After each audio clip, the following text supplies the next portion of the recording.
నాయుడు గారు ఆనాడు బాంబు పేలుళ్ళలో నేను బతికాను అంటే వెంకటేశ్వర స్వామి వారు దయచేత బతికాను, వెంకటేశ్వర స్వామి మా కులదైవం అని చెప్పినటువంటి నారా చంద్రబాబు నాయుడు నిన్నటి పేపర్లో చూస్తే ఈ యొక్క హోటల్కి ఉన్నటువంటి అన్ని అడ్డంకులు తొలగిపోయాయి అని మేము పేపర్లో చదివాము. ఇప్పటికి 4 నెలలుగా Tirupati mayor, commissioner, TUDA chairman, TTD EO, TTD chairman, governor, collector, CM, deputy CM, PM, కేంద్ర అమిత్ షా గారికి మరియు ద్రౌపది ముర్ము గారికి కూడా మేము లెటర్లు రాశాము. కానీ ఎక్కడా స్పందన లేదు, ఇంకా ఉపేక్షించేది లేదు. ఈ హిందువుల యొక్క ఐక్యత చూస్తారా మీరు అనుకుంటే చూస్తారు. ఈ కొండ గురించి మేము ఎందుకు బాధపడుతున్నామంటే వెంకటాద్రి సంస్థానే అభూతమైన భవిష్యత్తు అన్నారు. 1200 సంవత్సరాల క్రితమే ఈ కొండను నడిస్తే అపవిత్రం అవుతుంది అని భగవద్ రామానుజాచార్యులు మోకాళ్ళతో నడిచినటువంటి పర్వతం ఇది. ఈ యొక్క కొండ శేషాచల పర్వత శ్రేణువులు ఈ 7 కొండలు ఎంతో పవిత్రమైనదని నాటి నుంచి కాపాడుకొస్తున్నాం. బ్రిటిష్ వాళ్ళు అన్ని సంవత్సరాలు మనల్ని పీడించుకున్నా ఎవడు కొండ జోలికి రాలేదు. మహంతులు పెట్టాడు, కప్పం మాత్రం కట్టించుకున్నాడు. తుర్ష్కులు, మొఘలుడు ఎవరు ఏమి చేయలేరు. దరిద్రం హీనస్థితి ఎవరంటే మన హిందువులం, మన భారతీయుల పరిపాలనలోనే మనం ఈ స్థితికి వచ్చాము.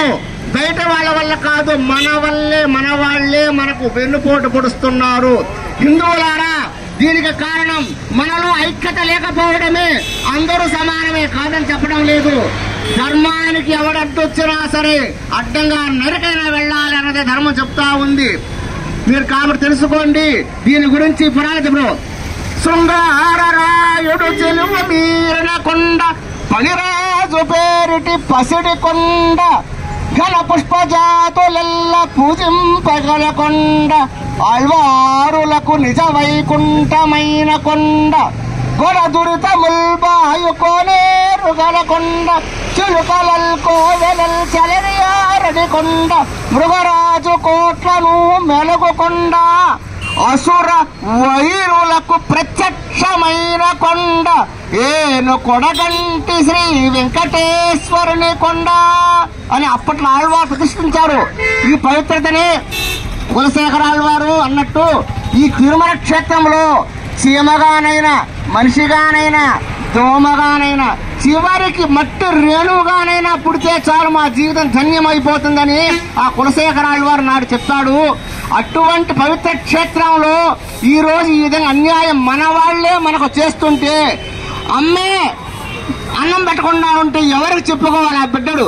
ఆ స్థితిలో మనం ఉన్నాం. మన ముఖ్యమంత్రి, మన ఉప ముఖ్యమంత్రి మనకు అన్యాయం చేస్తుంటే మనం ఎవరికి చెప్పుకోగలము? కాబట్టి హిందువులారా ఐక్యం కండి, మన తిరుమల మనమే రక్షించుకుందాం.